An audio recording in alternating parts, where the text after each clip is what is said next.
Yeah. Greg, you want your tea? We'll go forward to it.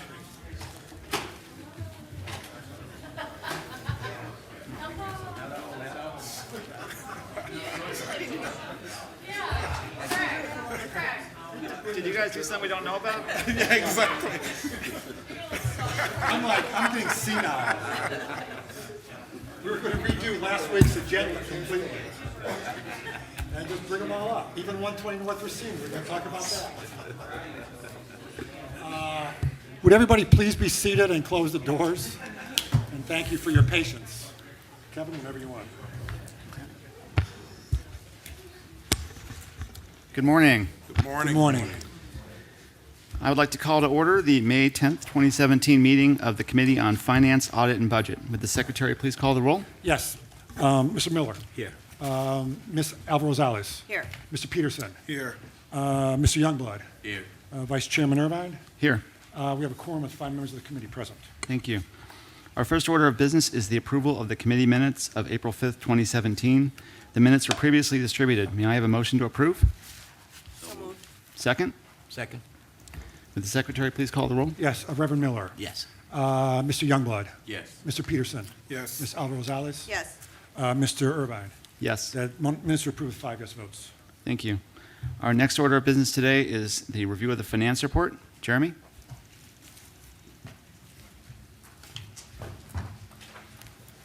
Good morning, Chairman, Board.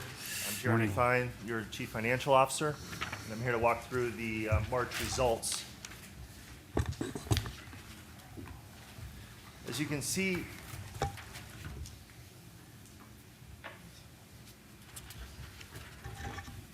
on page 2, I'm sorry, I'm technical difficulties here.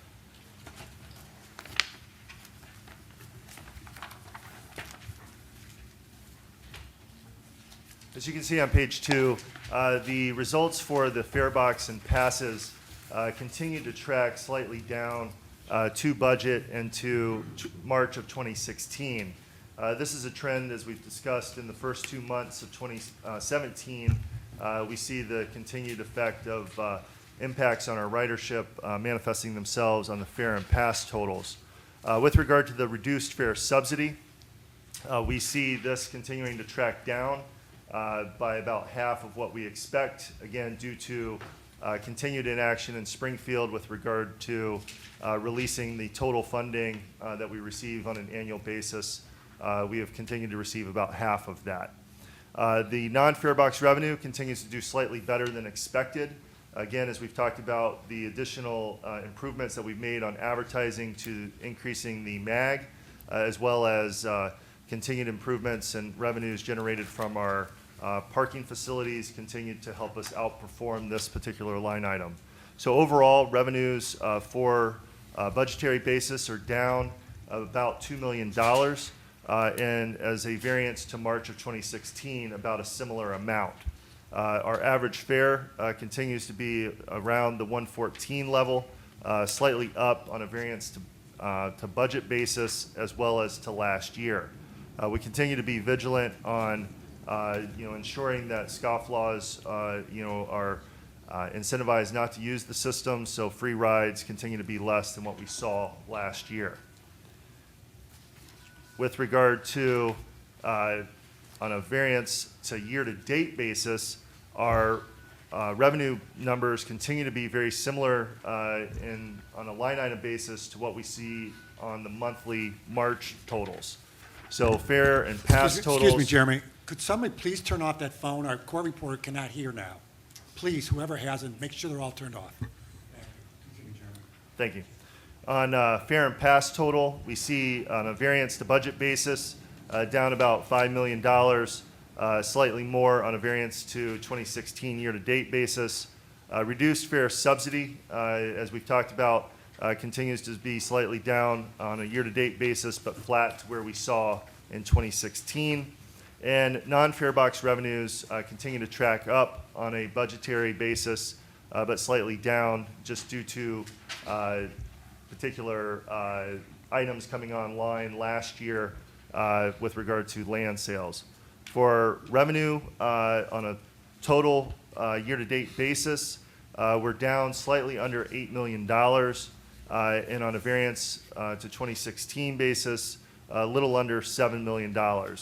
Average fare is about where we expected on a year-to-date basis, down a penny on a budgetary basis, and up to 2016 year-to-date. Again, free rides we continue to be vigilant on a year-to-date basis and see those down from the March 2016 totals. On the expense side of the house, again, we continue to exert strong controls on our expenses.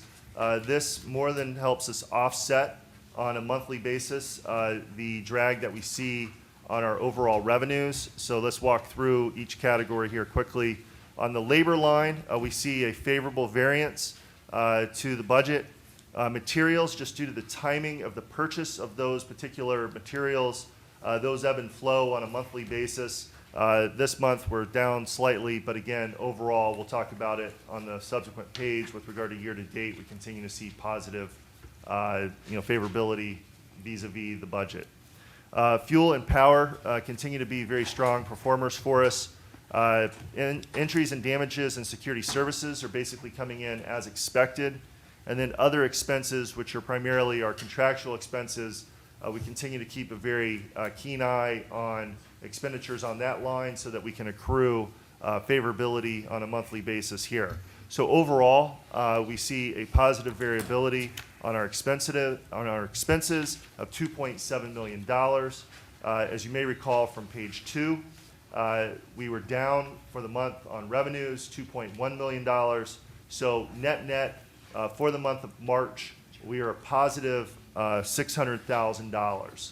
So again, those tight expense controls continue to help us see outperformance from what we see on the revenue side. With regard to year-to-date, again, very similar trajectory on a line item basis. Labor is up for the year. Favorability-wise, material is essentially flat. Fuel and power continue to be strong performers on a monthly basis and on an annual basis so far for 2017. And then injuries and damages, security services are coming in essentially where we expect them to. And then other expenses is another strong performing category with almost $4.5 million of favorability on a year-to-date basis. So overall, total operating expenses are favorable to the tune of about $7.5 million. Again, going back to the revenue page, we see an overall positive, slightly negative variance there on a year-to-date basis of $300,000. So to put that into context, in January, we were down $1.2 million on a net basis. And that was for the year, but that was for the first month of the year. On February, on a year-to-date basis, we were down $900,000. And again, because of our strong performance in March, of a positive $600,000, we're able to whittle that year-to-date number down to where we're only $300,000 down on a year-to-date basis through the first quarter of 2017. Thank you, Chair. And then, Sorry, go ahead. And then with regard to our 3 commodities that we purchase, as I indicated on the prior pages, we continue to see outperformance on a monthly and annual basis. We have fixed out, as we've talked about in prior meetings, we fixed out all of our needs for 2017. We continue to look for opportunistic opportunities to jump in and buy the rest of our needs for 2018 on fuel and power. We're already at our expected high mark for natural gas, but again, we see some opportunities to jump in and lock more in, particularly on the fuel side of the house, because we're again seeing dips down to the lows that we've experienced before. So, again, we're looking for opportunities just to buy in more and lock in those particular line items for 2018. Thanks, Jeremy. Thank you. Are there any questions from the committee? I don't have a question, probably more of a comment, Jeremy. One, just a great job by the team in terms of controlling expenses. But like I've said to you, I just don't see this being sustainable over a period of time. I mean, you're 21 days out before the end of the fiscal year in Springfield. They're talking about another year without a budget. So I don't see any improvement in terms of the reduced fare subsidy coming in from the state. We've had 2 to 3 years of a mild winter where you've been able, like you said, to hold the lines in terms of labor, materials. But again, I just don't see that continuing to be a sustainable path sort of going forward. And, right now, I know you and Dorval were down in Springfield a couple of weeks ago making the case for why we need our money. But again, I just, I want to continue to just say that, as a board, and I think too, as management, we've got to continue to just figure out ways either to come up with different revenues or to, like I said, I just don't see over time this being sustainable in terms of you're managing the expenses to deal with the shortfall on the revenue side. So again, you and I have had this conversation, and I'll continue to raise it because, again, I just think at some point we're going to have a bad winter. We're not getting the money from the state. Right now, like I said, you are holding the line on expenses, but at some point that's going to come to a head. So it's more of a comment. Yes. All right. Do you, Thank s- do you see the trend continuing to be positive since now we're going into a season of warmer weather and we have a lot of other, passengers have a lot of other options, as you may be well aware of. You got the Lyft, you got the Uber, you got, more bike clubs coming into play where they're biking to work. So regards to revenue and ridership, what do you foresee coming up for the summer months? Yeah, I think Carol Morey could probably answer that more directly with regard to ridership trends. So, Carol.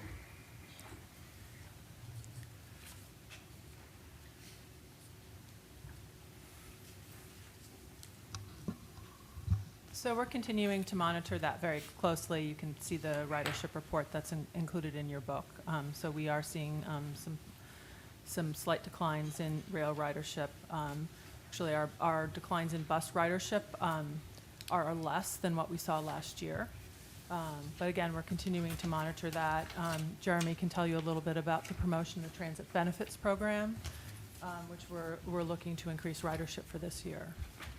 So the transit benefits program, as we talked about in the 2017 budget process, is an important initiative for us in 2017 as we're making calls on various large corporations throughout the area to see if they have a transit benefit program, which allows people to buy their transit, tickets at a tax-free rate. So it's a real benefit to the user. It's a benefit to us to get those people riding transit more frequently. So we're in the process of contacting the large employers and mid-sized and small employers throughout the area to see if they're utilizing the program. If they're not, we're looking to sign them up. If they are utilizing the program and not appropriately promoting the program within their organization, we're offering services to help continue to promote that.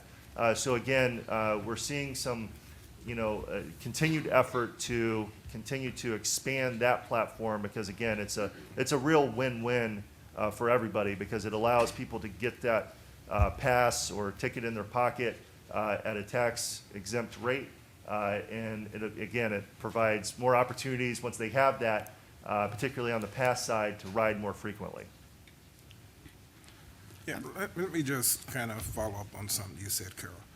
If you take a look at Lease, and like I said, I've been here since 2009, and we were having this conversation earlier this week, Jeremy.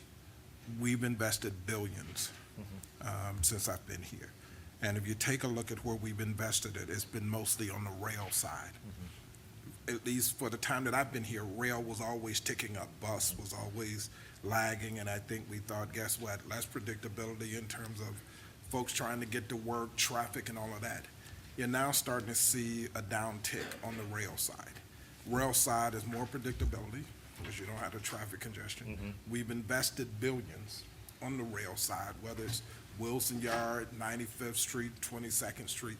Again, it's concerning, which is why this isn't sustainable over time, that we're making billions of dollars in investments on the rail side. And the one area where you would think at least hold steady, you're now starting to see it little, and I don't, what the number is, but again, it gets back to my original statement about, we're going to really have to sit down and I think come up with sort of a path forward. So I do want to emphasize on the rail side that it's a small decline, that we had historic highs in 2015, and we are continuing to see growth during the peak time. So rail is still very much a choice for Chicago commuters, and they're using it. Yeah, I mean, that would be troubling to me on the rail, only just because, like I said, it's more predictability. We've invested billions on the rail side. We're currently investing, what we're gonna do with the red, purple modernization, your new blue, red line south, terminals, Truman, all of that, so, okay. Mr. Chairman, just to sort of amplify both on what you're saying and also on what Jeremy and Carol are saying, you're absolutely right. We're walking a tightrope here with our budget right now, and we're able to balance our budget through really efficiencies that we're driving through expenses and through other revenues that we're identifying that are actually supplementing what we're seeing as the decline in fare box revenue, recognizing that we also have subsidies that are owed to us that we have not been receiving. And to your point, during my time down in Springfield last week, there was nothing I saw that suggested that there's going to be some immediate resolution to the issues that are still driving the budget discussions down there. So where does that leave us? That leaves us, in my opinion, in being creative, innovative, thinking outside the box, looking at new ways to both promote and market CTA as an option, particularly in an environment where we have more competition than we've ever had before with Uber and Lyft and Divvy and other things.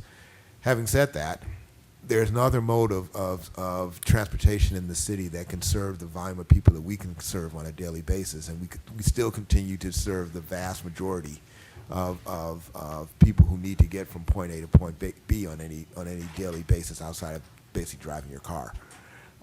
But we need to appeal to that group in ways that we may have taken for granted in the past.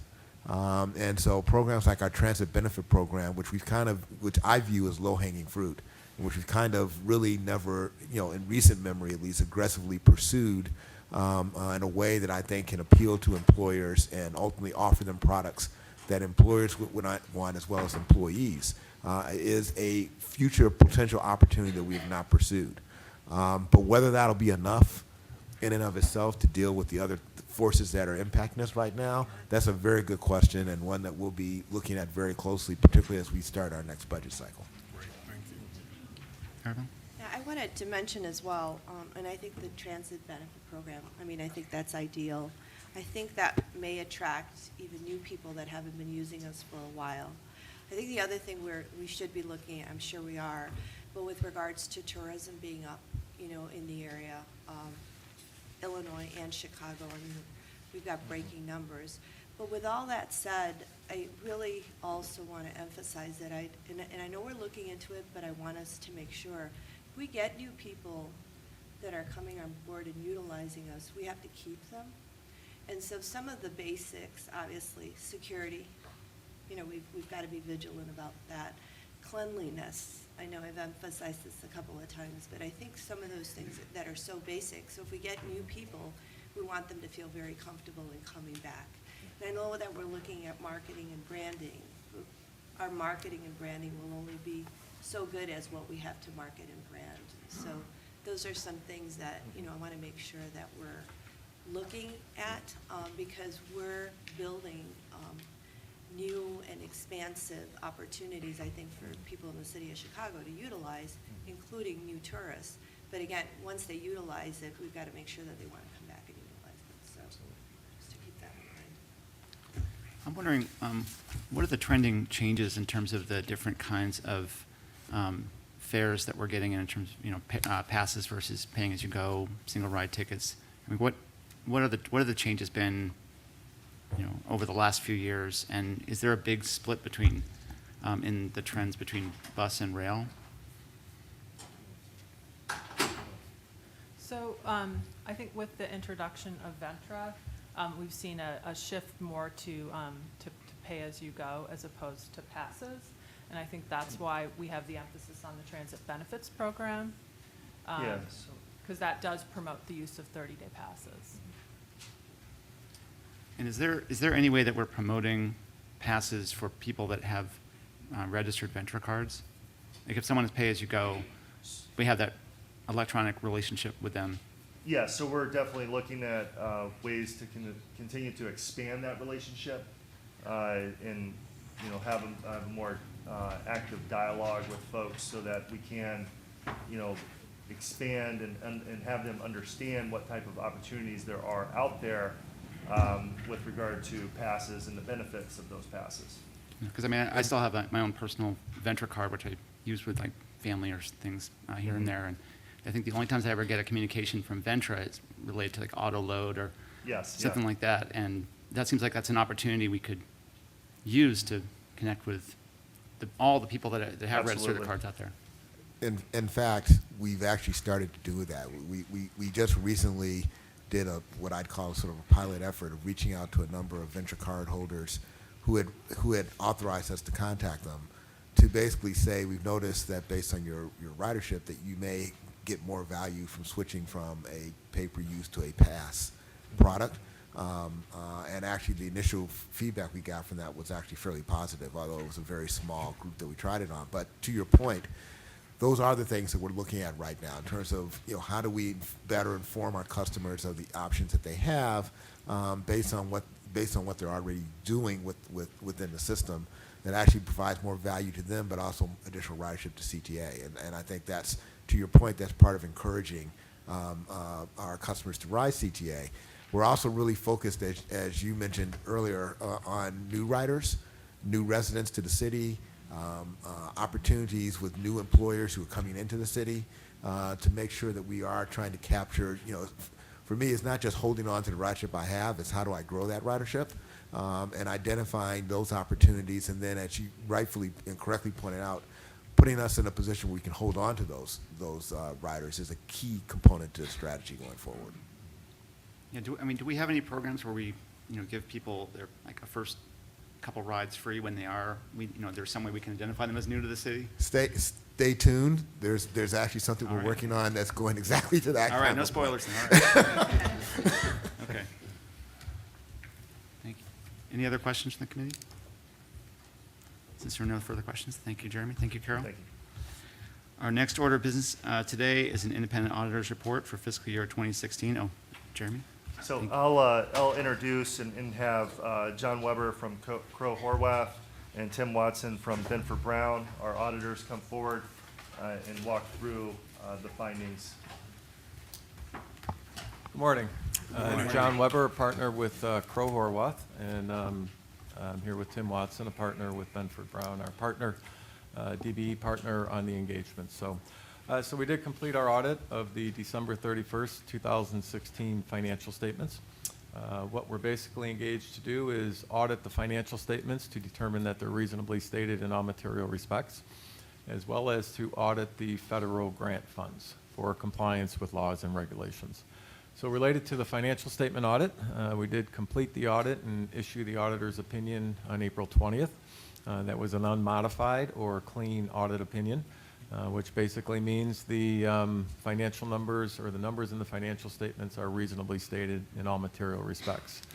In relation to that, we also look at the internal controls over financial reporting. This is required by government auditing standards. And here we're looking to determine if there's any material weaknesses or significant deficiencies in internal control. And I'm certainly pleased to let you know we did not note any material weaknesses or significant deficiencies in the internal control structure. Tim's going to talk a little bit about the federal audit. Hi again, my name is Tim Watson. I'm a partner at Benford Brown and Associates, and we were the DBE partner on the audit, and we're pleased to be able to participate with this effort. We're pleased to report that Crow was able to issue a unmodified opinion on the compliance with the federally funded programs. There were a number of programs that are showing on the schedule of expenditure and federal awards that would be in the overall audit package. Out of all of those programs, there were two programs that were considered major that we focused our efforts on. There was the Federal Transit Cluster, which is a number of programs that come from the Federal Transit Authority, and then also the Rail and Transit Security Grant Program. We focused our efforts on those two programs, and as I mentioned, the end result was an unmodified opinion. As also a part of that process, we took a look at the internal controls over the compliance with those programs, and we're also pleased to report that we didn't have any material weaknesses or significant deficiencies to report regarding that. So as you've heard, it's another very good, clean audit here at the CTA. And it was actually the soonest we've issued our audit report, which kudos to the CTA. They had a lot going on during the time with a Oracle upgrade and then a bunch of auditors hanging around for a few months. So I certainly want to thank everybody at the CTA, Jeremy and his team, for the professionalism and all the help they certainly provided to us in accomplishing our goal of issuing the opinions. So happy to answer any questions if you have any. Just want to say thank you. Thank you. Thank you very much. Thanks, Chairman. And just one quick thing, I'd also like to recognize some of the folks in the room that really were kind of paramount to making sure that this ran smoothly from the CTA side.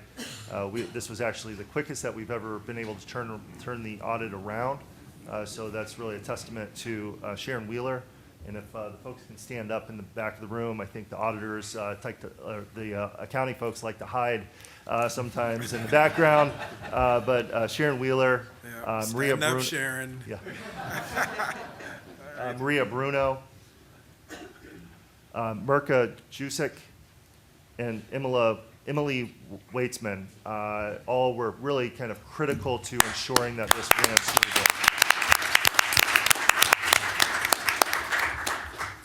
Thank you, So Jeremy. thank you. All right. Thank you very much. Okay, just point of order here. Committee board agenda item number 5 is being withdrawn. So our next order of business is the review of an ordinance authorizing an intergovernmental agreement with the Assessor's Office of the County of Cook, Illinois, to access geographic information system data. And Carol Morey is going to come up and present on that.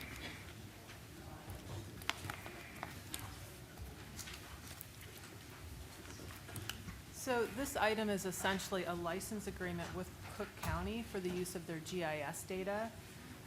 This data allows us to create and view maps, to query database information, and to analyze geographic data.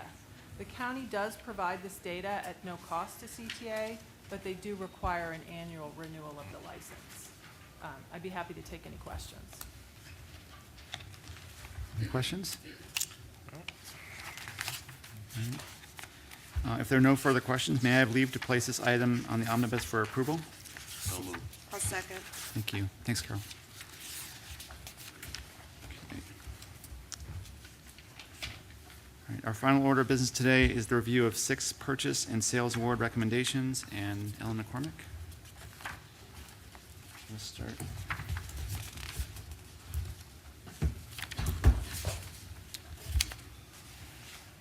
And Mary, thank you. We'll start with contracts numbers A1 through A5.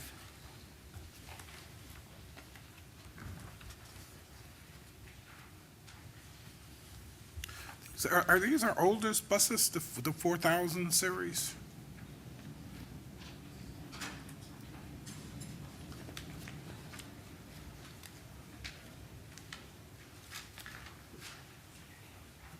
J. Charnath, Bus Engineering. These are the older buses that have not received an overhaul. Okay, but do we go back beyond the 4000 series? Yes, we have the 6400, which are about 2001 vintage. Okay, all right. And I'm assuming this is, would this be just almost like a complete gut where they stay, except for the frame, the motor and everything, tires, axles? Basically, everything is touch except for the transmission, which is called the drive unit and hybrid. Those are going to be done in-house. Okay. Interior, exterior touch-ups are going to be done in-house at the shops. Okay. And how long would it last afterwards? We expect a minimum of 6 years. So FTA mandates a 12-year life, so at least 6 years. on 6 overhaul. years, okay. I have a question. When they're doing the overhaul on these buses, do they ever start working on a bus and just realize this one is just not, it's too far degraded to do the overhaul? Well, most of the components are gonna get fully rebuilt, so like an engine, if its core can't be used, we have replacements that can be used in its place. So any bus can be overhauled, pretty much? Yes, unless it's a major accident damage bus, Okay. then that won't be done. Question, what's the purchase of a new bus? A hybrid is about $1 million. Okay. Now, I'm looking, so we've got 208 buses we're gonna overhaul at 53 million. I'm just doing the math and thinking overhaul versus need. Well, it comes out to around 250,000 a bus to overhaul, so still a significant savings. Yeah, okay. And what are the warranties for the different components? The longest warranties are the engine, which is about 5 years, the energy storage system, which is the battery system, which is about 5 years as well. The workmanship is about a year. Okay. Any other questions on A1 through A5? For A2, where it says the replacement of existing boilers, are we gonna be monitoring the commitment of 30%? And how, are we gonna be doing that throughout, or how are we gonna be monitoring that DBE commitment? So we'll conduct quarterly audits on the contract and as well as site visits, and we stay in contact with the DB subcontractor throughout the life of the contract to make sure that the prime contractor meets their commitment. No, I understand one of these boilers, is it over 100 years old? How old? Director, Chairman, President Carter, yes, West Shop's boiler is 106 years old. Wow. Kudos to all of you for keeping it running for 106 years. I'd say that's a useful lifespan.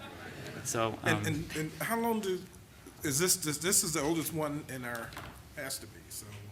That's correct, Chairman. And you think in terms of just how many more years we've got, you think you can get another 100?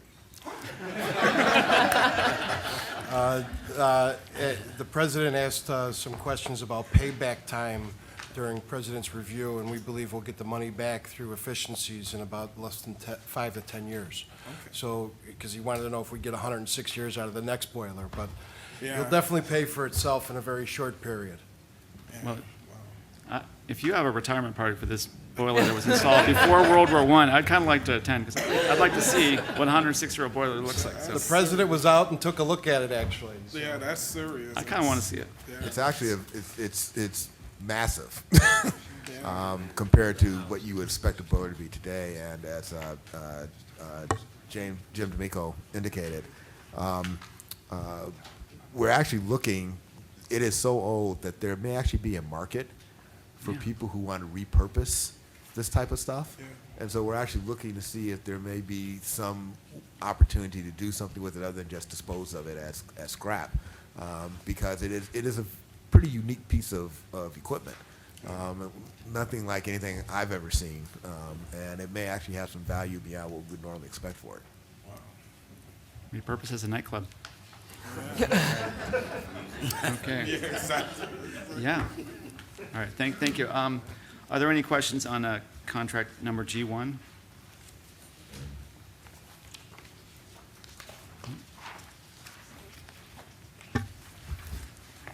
Okay, if there are no further questions, may I have leave to place these 6 contracts in the omnibus for approval?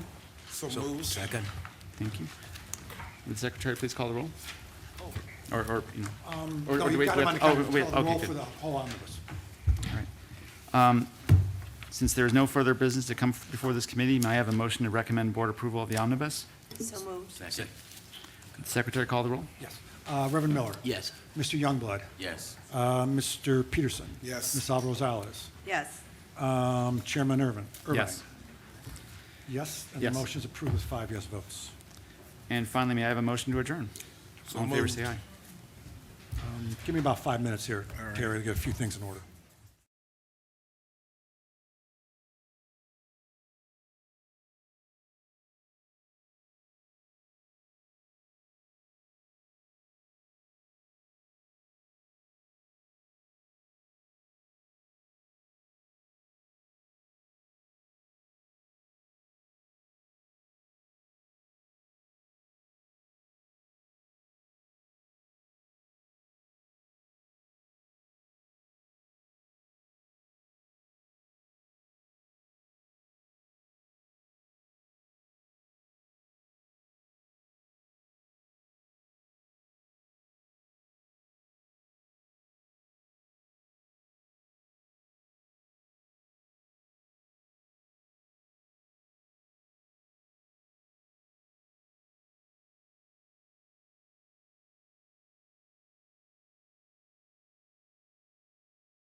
I'd like to call to order the regular scheduled meeting of Chicago Transit Board for May 10th, 2017. Would the secretary call the roll? Yes, Reverend Miller. Here. Mr. Irvine. Here.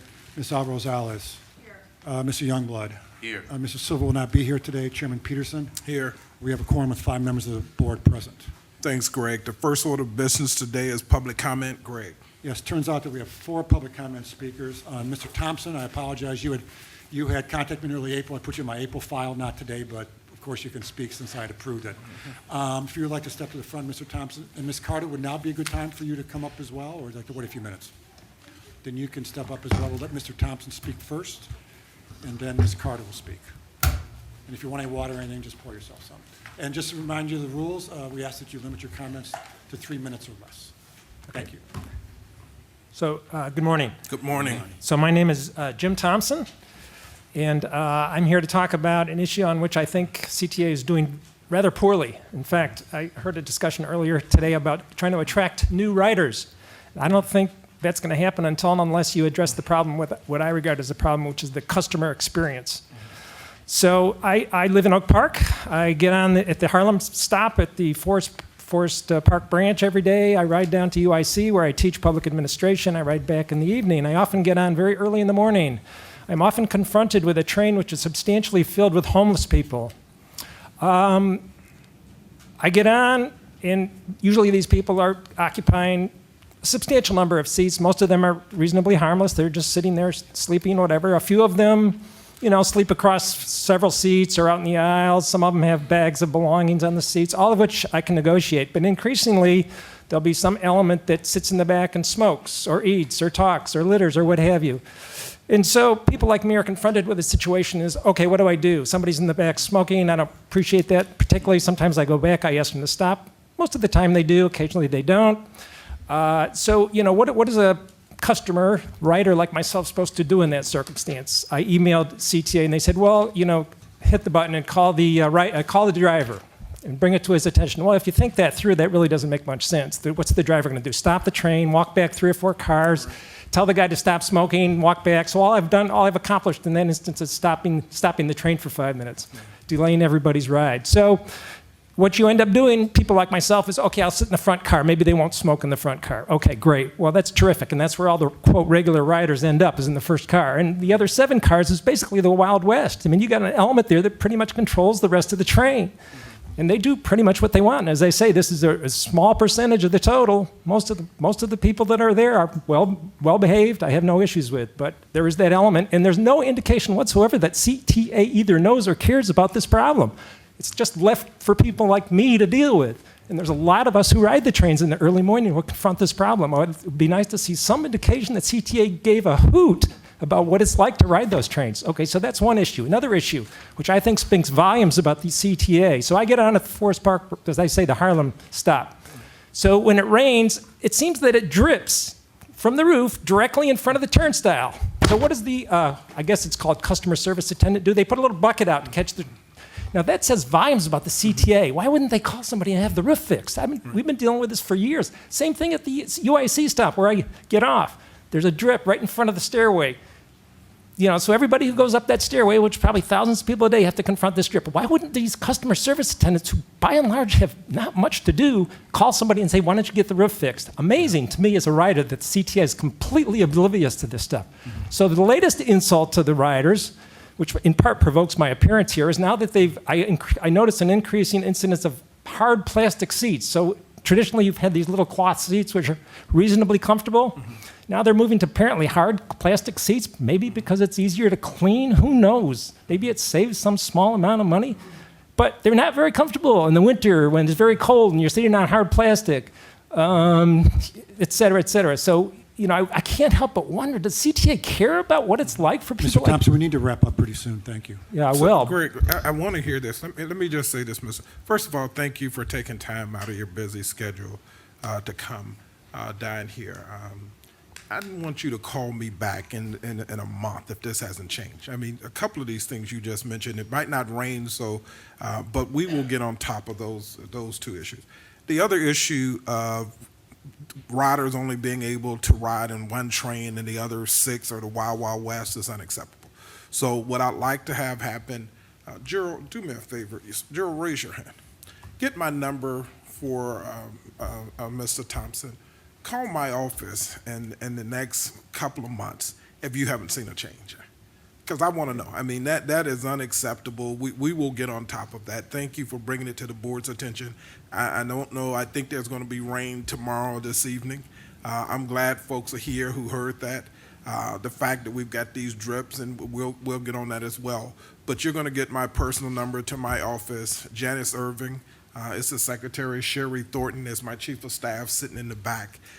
What you just shared with us today, we will get on top of this. And again, call me. You will have my personal number. Call me. Like I said, you don't have to wait 2 months. Call me. This is what, May 10th? Call me at the end of the month. May 31st, in 2 weeks, if you haven't seen a difference in terms of your experience. I will do that. However, I would also like to suggest that maybe this board could allow people to speak more than 3 minutes, and you accept more than 15 minutes a month to let the public speak about these issues. We get cut off after 3 minutes. I have a whole bunch of suggestions here, but for TTA, apparently I'm not going to be allowed to And present. here's what the board chair has the ability to do. Greg says 3 minutes. I say continue, because it's something I want to hear. So if you've got something else, if you got something written, you can give it to us. We will absolutely, and when I talk with you 2 weeks from now, when you call my office, if things haven't changed, but clearly, again, we just talked about maintaining our customers and the customer experience. So the fact that you took off to come down here, we want to hear this. So. Well, I appreciate that. And as I say, I study public administration, I study public management, so I've spent a lot of time thinking about this, and I've been anticipating this appearance for a couple of years now, and so I've been thinking about this stuff. But for example, on this issue of the homeless, I can't help but wonder, you've got the customer, what do they call it, customer service attendants or whatever, that sit in the booths, and again, they're perfectly fine people, but most of the time they're just sitting there doing nothing, as far as I can tell. I now know they're preventing fare jumpers or what have you, but why can't they stand on the platform and occasionally do a patrol through the cars or a couple cars and just tell people who are sitting there and not behaving appropriately to do something about it? The word would quickly get out that maybe there is some degree of enforcement on these trains instead of, as I say, the Wild West, which is the culture that's created now. They break all the rules and there's no sanction. So, of course, they continue to break the rules, and they test the limits to see what else they can get away with. They urinate between the cars on a regular basis. My wife hates the CTA, so I have to encourage her, I have to coax her, let's take the CTA downtown. Occasionally she goes along. So, sure enough, last summer, we're on the platform of the Harlem Avenue stop, 4 o'clock in the afternoon, and there's a guy urinating next to the pole. And I'm thinking, oh my gosh, I just convinced my wife to go on the CTA, and this is what she has to witness. And this is regular. The few times I've had to hit the button to call the customer assistance, nobody shows up. I don't know what they're thinking. But man, the CTA is really... Well, do me a favor. Yeah. You said you called CTA, and from now on, get the name of the person you're talking to, date, time, share all of that with the board. I mean, again, for someone to tell you, hit the button, stop the train so the conductor can go back and, that's not I a got the reasonable email right here. Okay. And, If you've got it in writing, share it with us. well, I don't blame these people. I don't want to get these people in trouble. They're doing their job. It's the so-called feedback But again, team. it's not that you're getting them in trouble. I think we could have we can respond a little bit better than that in terms of But addressing. with respect, with all respect, the people at the top seem to be oblivious to these problems. I can't believe that people that ride this train on a regular basis don't see some of this stuff. Why is it left to people like me to come to tell you guys that this is a problem and that these are problems? We're thankful that citizens like you take time out to come and tell us. Okay. And again, you're going to get my number. You're going to call me back if things Okay. haven't changed in a couple of weeks. All right? Just a couple other suggestions quickly, if I could, very Okay. quickly. Okay, so I live in Oak Park. Yeah. So on this homeless problem, so I came across a clip recently. The Oak Park Library also has a homeless problem. So what did they do? They hired a social worker to start figuring something out, some kind of a constructive solution to the problem. So why can't CTA do something like that? Why can't, Well, instead let of me say pretending this. it's not a problem, actually do something? Well, I do know that the president has been working with the city Department of Health and Family Services. So again, we can tell you what we're working on, but apparently we're not doing enough because the problem still exists. So again, thank you for bringing it to our attention. All right, And I thanks just a want lot. to say that you can email any issues you've got, beyond the complaint and the customer feedback process. Feel free to, email to Greg Longini. He'll pass along to all of us on the Even board. though I 'cause ght you off for 3 minutes, you got my email. There's no address. need to Please wait feel a free few to- years and Yeah, let, yeah. let the things pile up. You Everybody can- gets mad at me for If you cutting them send off. it to Greg, who's the board secretary, it gets to the board member. I'll send it to everybody. If you send it to me, I send it to all of them. Is Forest Park on schedule to be rehabbed soon? Is that? Not in the immediate future, I no. mean, future, okay. Yeah. Thank you. But a leak is something I think. Yeah, we a can leak, take so, That's- just to clarify, our customer assistants are supposed to inform our facilities maintenance people, Mr. D'Amico, who's the head of that group, of any leaks or anything like that in the stations, and we do have tradesmen who can come out and repair that immediately. I know, because I saw him busily typing away, that he's already reached out to staff to look at those 2 locations and identify if there's any repairs that we need to make. So we're already moving to address Yeah, it. because rain is coming tonight, so. Yes. By the time you ride tomorrow, if you take it in, we should see if things have been corrected. Okay. Okay. Thank you, Mr. Thompson. Our next speaker is Ms. Megan Carter. Please address the board. Thank you. Ms. Carter. Hi, my name is Megan Carter, Meghancarter. I'm here in my individual capacity. Wednesdays are my days off with my 8-month-old, whose name I won't put in the record. Say hi. I'm here because I'm a Blue Line rider, and there's an ad that I find to be offensive and disparaging to women. It's an ad for breast augmentation by, I think it's Doctors Surgical Group. It depicts a woman apparently on her back. I would submit that it's a sort of submissive position. She's naked from the stomach up. It doesn't show below her stomach. And over her breast says the word big, and over to the left of it says the word dream, so dream big. I don't have any problem with breast augmentation if that's something that people want to do, but I don't like the message that it sends, that women need to have large breasts, that it's something women should aspire to. On the CTA, you have a captive audience. I feel like 9 mornings out of 10, I end up seeing this ad. It gets me in a bad mood. Just saw it just now with my daughter.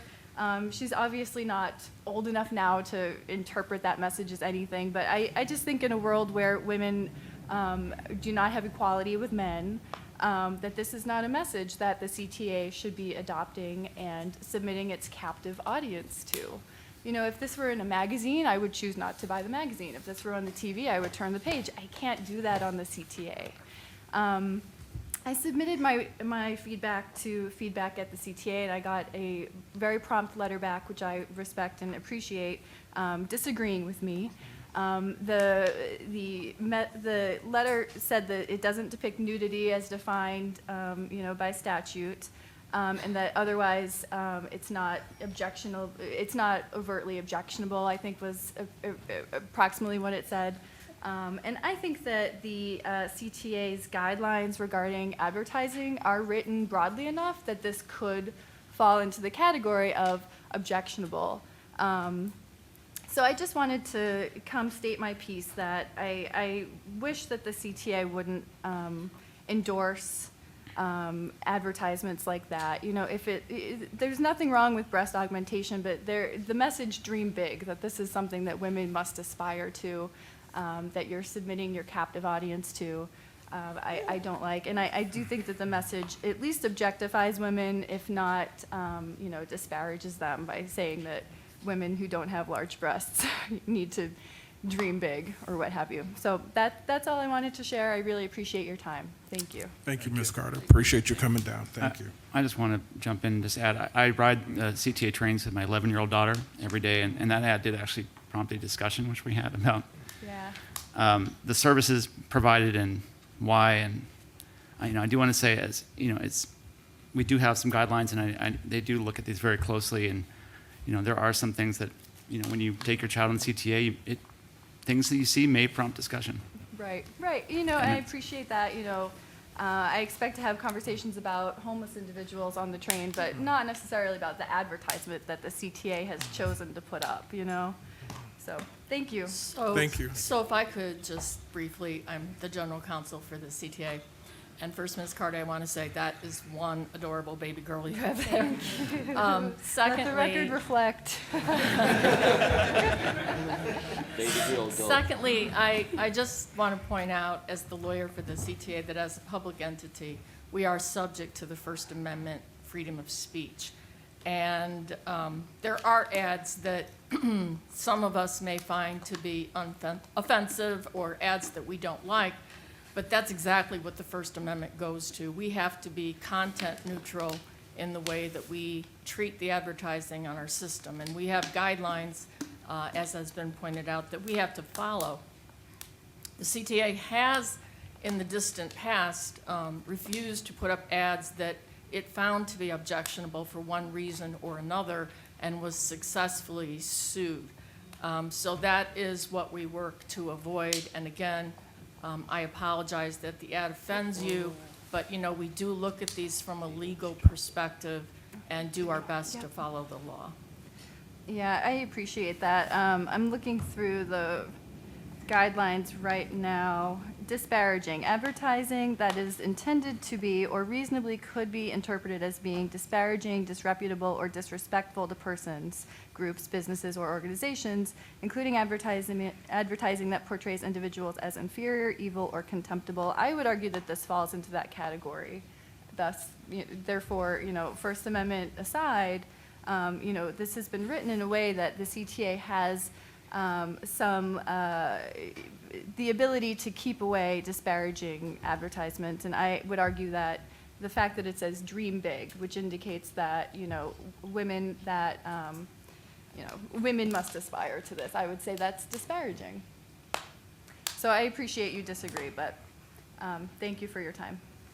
Thank you for taking time out on your day off to come down. We appreciate it. Thank you. Thank you, Ms. Carter. Bye-bye. Our next speaker will be Keith Caissons. Hello, Keith. Good morning. Good morning, Keith. Took a half a day off from my job at CPS today. Aren't you retired? Retired from CTA. All right. Not from working. I'm still Claypool's problem now at CPS. All right. All right, Keith. No, how you doing today? Doing well. Yeah, just because I retired does not mean I don't think about the things in the streets, because I am still a community resident in Chicago, so I still care about what goes on there, especially in my neighborhood, New City, back of the yards. We get a lot of pub right now. But I still want to get a follow-up. I had brought before the problem on Garfield and Ashland when they changed and got rid of a lot of the service stops, and thank you for putting the one back on 52nd. But you still have customers who have to walk across 4 lanes of traffic. Let's say if they're going northbound and get off northbound since they got rid of both stops, if you want to go east on Garfield, you have to get off on the northbound side of Garfield and Ashland, walk across 2 lanes of westbound traffic, and then another 2 lanes of eastbound traffic just to go eastbound on the bus because they got rid of the near side stop. I brought it up before. Has there been any follow-up on that? Whether or not they can return that stop? You know what we can have after the meeting, Carol Marine? We can have Carol talk with you about what's going on at that stop. Okay, another thing I want to bring up, I brought up the last time I said about suggestion of hiring on-call retirees. Has there been any more discussion on that? Well, let me say this, summer, with like that. the bus challenge, with the fiscal challenges, you weren't here earlier when we went through, our financial update. Probably something that Dorval's aware of, but like I said, it would be hard to justify now with. Yeah, that could save overtime money. Don't tell me. Well, right now, we're doing a pretty good job on labor, at least that's what Jeremy just reported. So labor right now is fine. We're not spending a lot of money on labor. We've been able to hold the line on it. But I do like the idea if there's an opportunity to, figure out if it's something that works. But right now, Dorval, you can maybe speak to that. Yeah, I know that we've had conversations with both the General Counsel's office and both in terms of the legal issues and the collective bargaining issues associated with that. So it's something that's under review, but we have not been able to resolve it yet. Okay, 2 quick things. Back in 2011, I wanted to make the suggestion that led to the Impersonation of Public Servant Act, where you can't wear uniforms to identify as a public employee, and because I was seeing fired CTA employees wearing full uniforms. Another thing that came to my concern is you see things. I see homeless people and others wearing CTA vests. What you call those? A night vest. Right. I've seen different, not just CTA, but I've seen different agencies like security companies, items for sale in resale shops. And I think perhaps maybe somebody can lobby in Springfield for a law banning the sale of items of public servants, period, at resale shops, even if it's just a shirt without a badge, because then you can get people who never had a thing to do with the CTA or just any, not just CTA, I'm just saying CTA here, wearing our uniforms and could be mistaken for somebody of trust. Okay. Another thing I want to add about the smoking, when I was a CTA operator, I was very strong on the eating and the smoking, or mainly eating. They didn't dare smoke on my bus. And eating, and to the point that control would get tired and complain about me notifying them of somebody eating the buses. I think not more people will enforce those rules if they had backup from the people who's supposed to back them up. But there was a time where they would call management and ask them to tell me, please stop calling them because of people eating on the bus. So, yes, some of us, like me, I did enforce it, but I think there needs to be more background if they really want to be serious about stopping the eating and the drinking on the buses. And that's about all I have until the next time. Keith, great to see you. Glad you are still working and. I'm still here, still All trying right, to figure out appreciate what it. I I want. like the idea about, resale shops with uniforms and things that, like you said, whether it's CTA, Chicago Police, anything like that Right. being resold. Yeah, because for somebody, especially those, the night vest. Yeah. I see a lot of people who I know never worked for the CTA wearing those, The night vest. and they can be easily identified as a public. Great, appreciate it. All right, y'all have a good day. Thank you very much, Keith. It's my understanding, Sonetta, that Ms. Walker has withdrawn her request to speak, and neither Mr. Blakemore nor Mr. Parker are here, correct? Then that finishes the public comment section, Chairman. All right, thanks, Greg. Before we move on to the next agenda item, it is my understanding that Dorval, you wish to say a few words? Yes, as you know, one of the things that I've tried to really focus on during my time as president of CTA is employee recognition and identifying and giving opportunities for us to recognize employees who are doing an exemplary job in performing their duties and providing customer service to our customers. And so I'm happy today to be able to present a number of employees who have certainly exhibited the customer service goals that we all try to achieve here, and both give them a certificate of appreciation, but also say a few words about what they've been doing that has resulted in their special recognition here today. I think it's important to remember that there's a human element to the CTA, and that our bus operators, our rail operators, and our station staff are the first point of contact for most of the customers, as they often directly affect how people feel about our organization, and I think we've certainly heard some of that in the comments that we heard this morning. A few of them, what I would call the best of the best, have joined us today, and I would like to share with you the words that our customers have used to describe these individuals. Knowledgeable, courteous, gentle, enthusiastic, kind, patient, professional, calming, wonderful, good humor, caring, and proud. While new technologies, modern vehicles, and facilities are certainly important to serving our customers, what truly transforms a regular trip on a CTA vehicle to a memorable experience that brightens our riders' days are the men and women who operate the buses and trains and staff our stations. So with that understanding, today is my great pleasure to recognize 5 outstanding employees from our bus operations group. These 5 operators have received the highest number of customer commendations in 2016 and have had no safety violations. And I ask that you please stand up as I call your name. Mr. Torian Williams is from North Park Garage.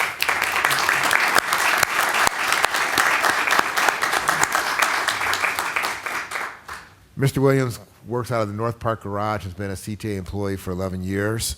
If I read a brief excerpt from one of his recent commendations, basically it states that the gentleman driving the bus was the most respectful driver I've ever encountered. I wish all bus drivers took their job as seriously as Mr. Williams does, especially with the same amount of enthusiasm and respect that he showed. After a long day of work, this is the guy I want to see when I get on the bus.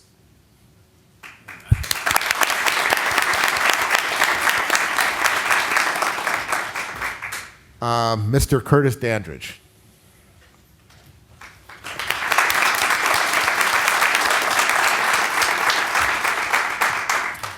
Mr. Dandridge is out of the North Park Garage as well for 7 years. One of his commendations stated that in a world of employees who seem not to care or have compassion, Mr. Dandridge is a diamond in the rough. His cool and classy demeanor and most lovely voice provides a sense of calm to what can be a stressful situation. Several riders have also commended Mr. Dandridge's use of the public address system to welcome new riders as well as to announce the route, next stop, and any temporary changes in service. Thank you, Mr. Dandridge.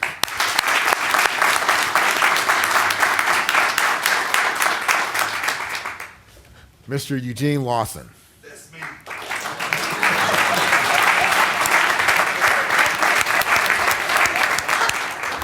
Mr. Lawson is out of Kedzie Garage, and he's been there for 16 years.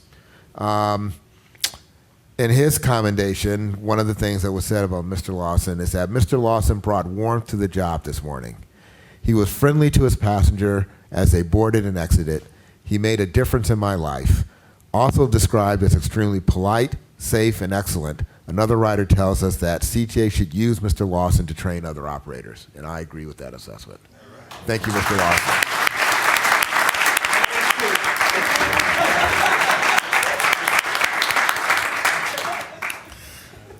Mr. Shedrick Anthony, out of North Park Garage. Mr. Anthony's been with us for 17 years, and an excerpt from his recent commendation. From my years using CTA, I've never met a bus driver as great as Mr. Anthony. Every time I get on the bus, he greets me and others. Every time I get off, he nicely says, "Watch your step." He really shows that he not only cares about his job, but cares about the everyday passengers. Great employee, keep him forever. And I agree with that.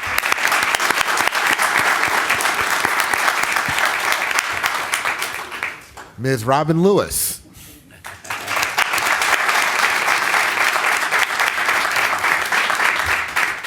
Ms. Lewis is in the 77th Street Garage, and she's been with us for 17 years.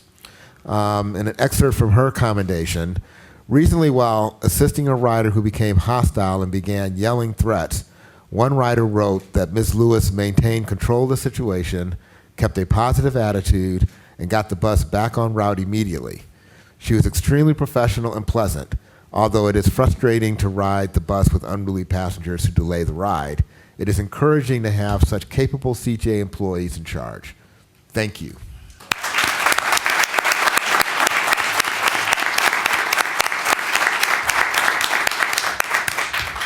These 5 operators who have more than 70 combined years of service behind the wheel of a CTA bus have received the most commendations out of all bus operators over the past year, which is in and of itself a truly incredible feat. Every day they have the arduous task of navigating a massive vehicle through dense traffic and at times unforgiving weather conditions, all while dealing with the routine and sometimes unexpected needs of our customers. And I've said on many occasions that what these individuals do go way beyond anything I feel I could ever do if I were a bus operator. And so I appreciate both the complexity as well as the seriousness of the jobs that they do as true professionals at CTA.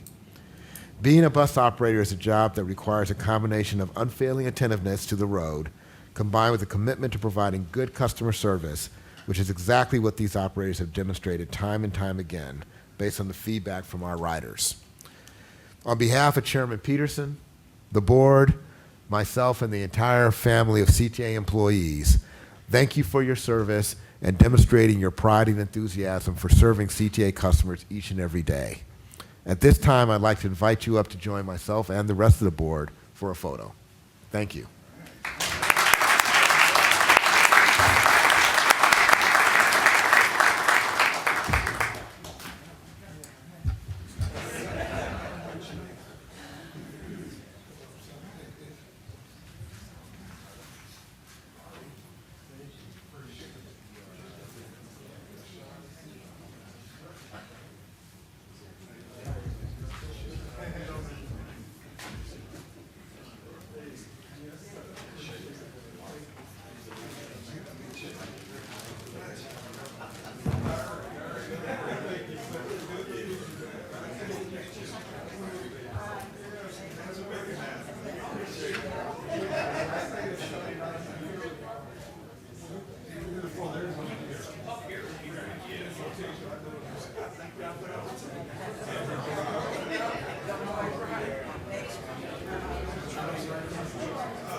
can I have you maybe come in toward the double up here next to the president? There we go. And you also, if you could come together. There we go. All right. Here we are. All right. Big smiles, everyone. Big smiles. 1 second, please.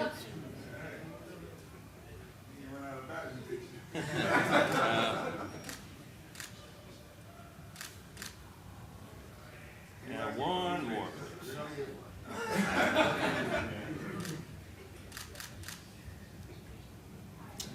Thank you very much. Thank you.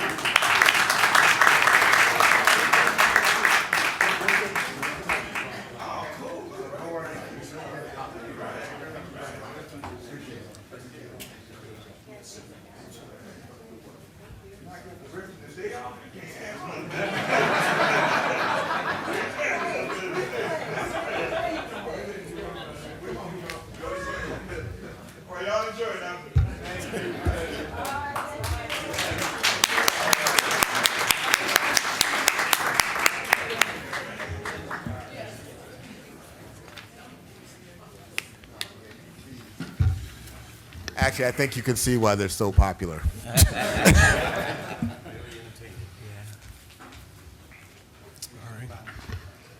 Our next order of business today is the approval of both the board minutes of February the 5th, regular board meeting.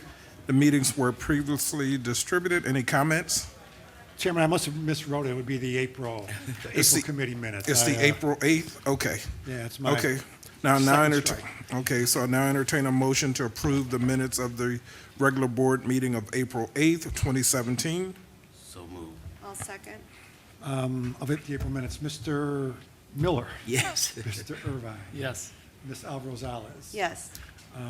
Mr. Youngblood. Yes. Chairman Peterson. Yes. April 2017 board minutes have been approved with 5 yes votes. Okay, thanks, Greg. We'll now take up executive session matters. It is my understanding that there will be an executive session this morning, Karen? Yes, Chairman, we will have an executive session pursuant to Section 2, Paragraph C, subparagraphs 5 and 11 of the Open Meetings Act. Okay, now entertain a motion to recess into executive session based upon reasons so stated by council. So moved. Second. Seconded. Mr. Miller. Yes. Ms. Irvine. Yes. Ms. Alvarez. Yes. Mr. Youngblood. Yes. Chairman Peterson. The motion to recess into executive session is approved with 5 yes votes.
I now entertain a motion to return to open session.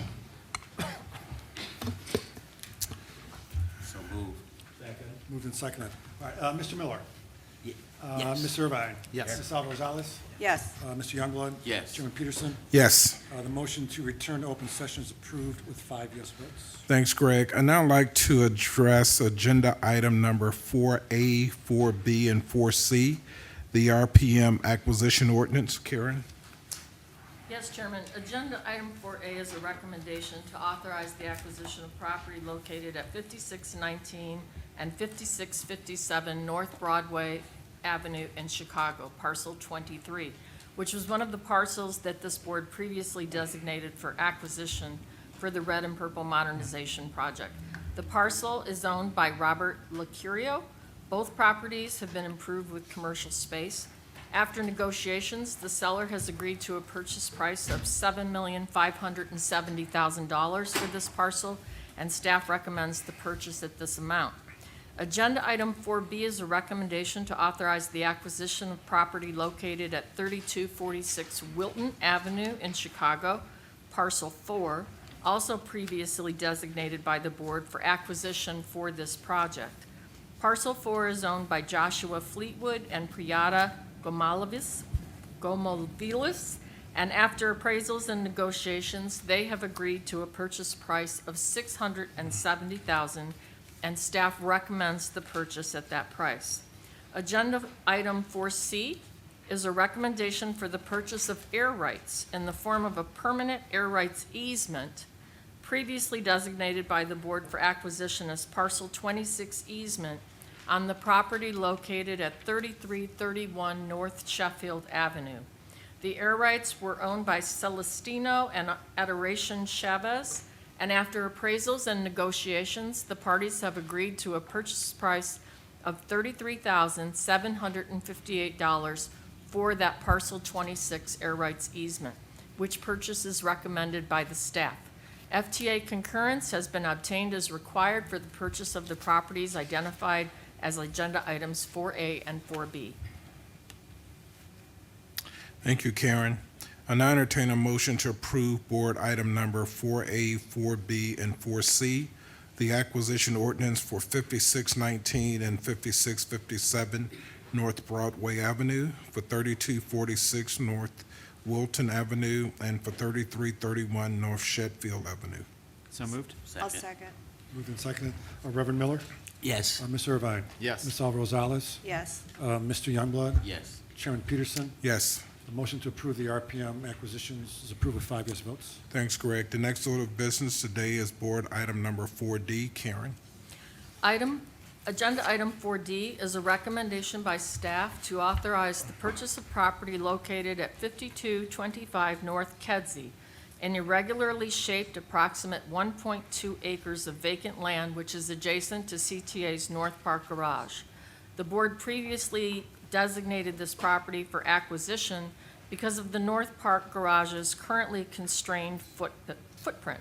The initial use will be for reconfiguration of parking, which will provide immediate operational benefits at that location. Pursuant to the designation, CTA Law filed a condemnation case, case number 15L50339 in the Circuit Court of Cook County. After appraisals and negotiations and before the commencement of that condemnation trial, the parties agreed to a purchase price of $2,150,000, and staff recommends acquisition at that price. Thank you, Karen. I now entertain a motion to approve an ordinance authorizing the acquisition of real property located at 5225 North Kedzie, Chicago, Illinois. So moved. Second? Second. Reverend Miller? Yes. Mr. Irvine? Yes. Ms. Alvarez-Rosales? Yes. Mr. Youngblood? Yes. Chairman Peterson? Yes. The motion to approve 4D is approved with 5 yes votes. Thanks, Greg. The next, the final item under executive session is board item number 5E. Karen? Agenda item 5E is a recommendation to resolve the lawsuit of Amy Copeland, Koplin, versus CTA et al.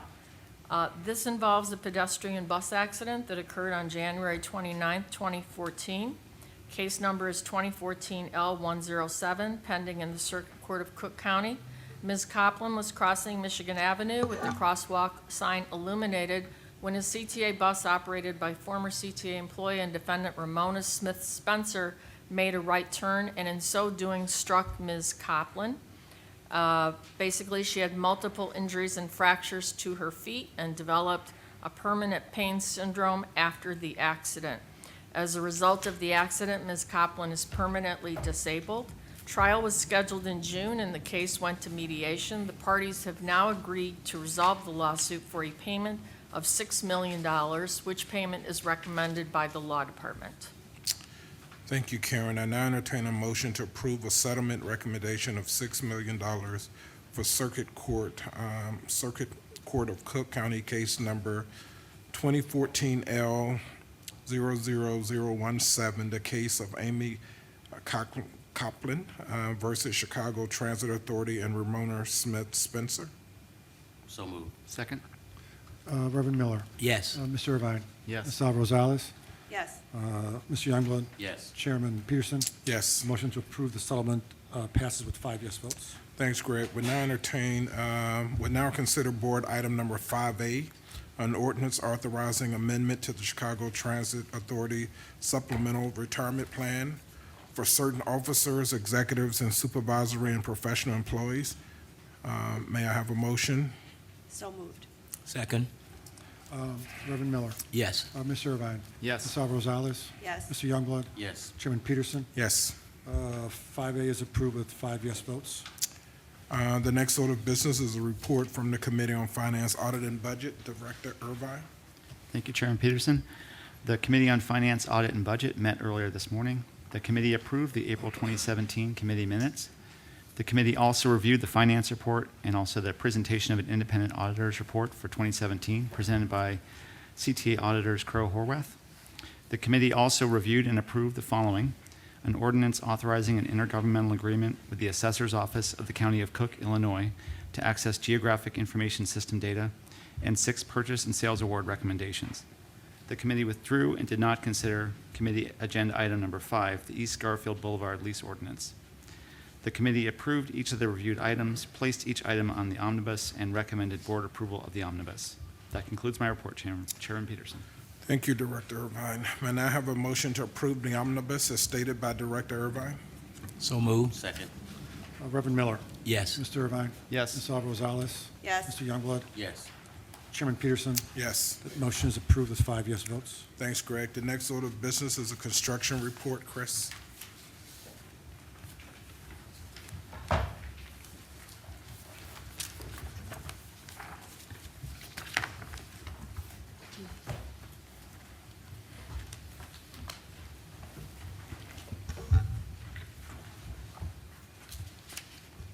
Chris Bouchel, your Chief Infrastructure Officer. Mary Person, Director of Diversity Programs. So today we're talking about 5 projects. We'll start with 95th. So 95th work continues on budget, hot to schedule, but lots of work going on both at the ground level, track level, particularly on the east side of the track relative to foundations for the south terminal, as well as work occurring towards the north terminal. I'll show you a couple of pictures here in just a second. If you look at some of the construction bullet points here, it'll feature some of the things I'll talk about in the photographs.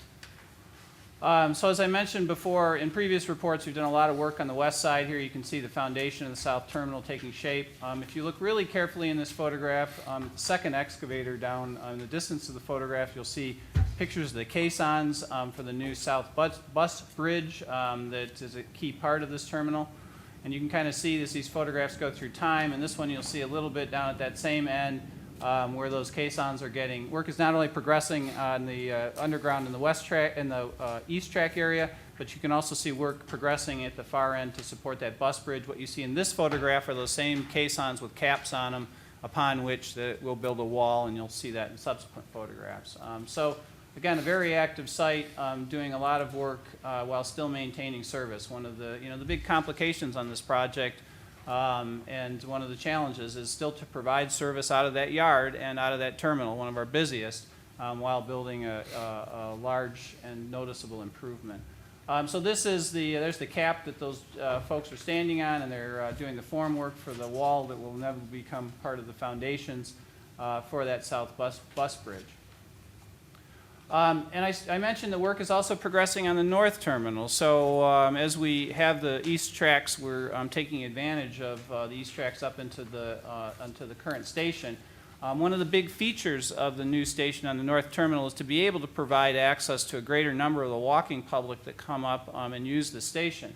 The entrance now is sort of circuitous through some of the bus areas. This will provide for the first time a direct entrance off of 95th, as well as improvements to that bridge that make it a more pedestrian-oriented place and a more safe and friendly place for pedestrians, and I think also encouraging business development around the station once it's complete. So here you see us lifting off.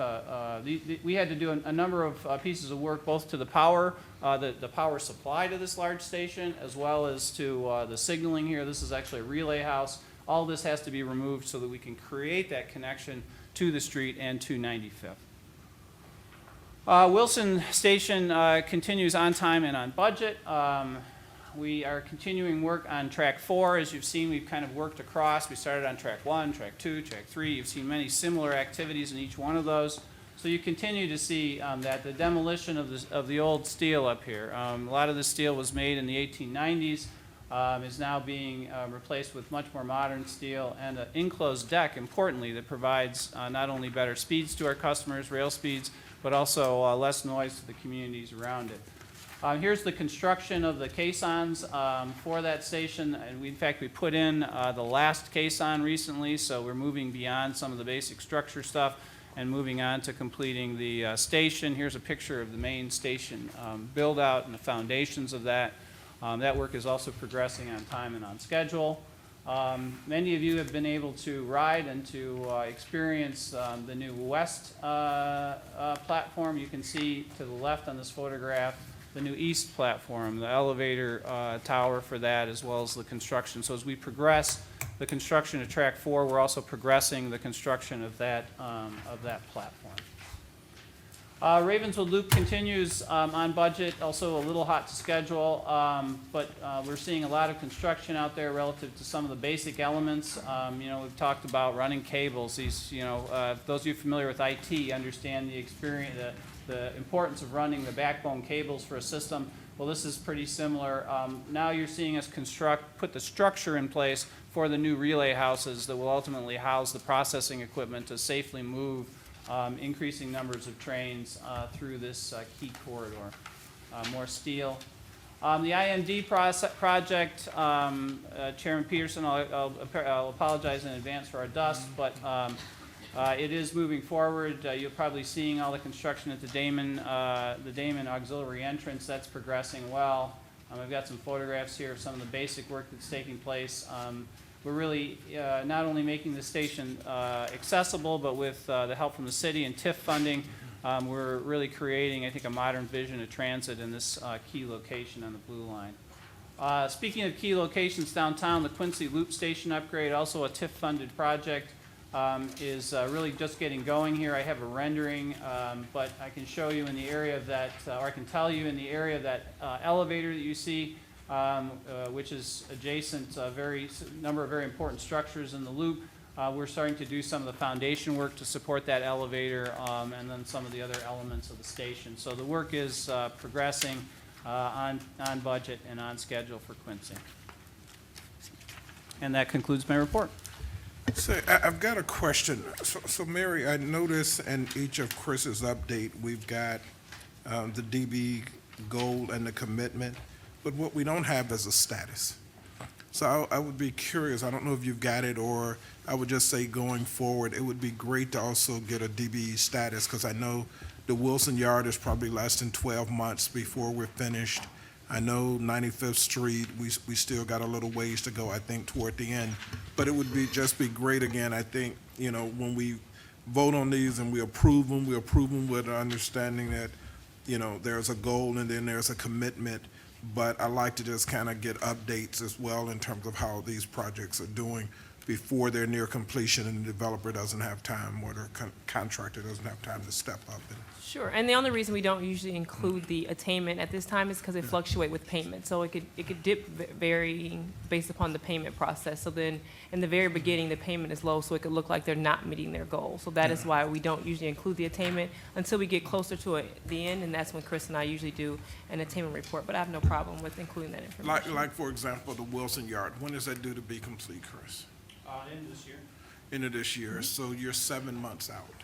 So 7 months out, we should have a pretty good picture of where we're at on that. I mean, 95th, which is probably more of a year and a half out or something like that, that might be a little bit more challenging. But I would say anytime you get within 6 to 7 months of completing a project, we should have a pretty good idea of, the commitment that was made and if they're keeping that commitment. Of course, we can include that Okay. 6 months forward. Okay. That's a good one. Any other questions for Chris or Mary? All right, thank you. Appreciate it. Chris, let me see you afterwards, too.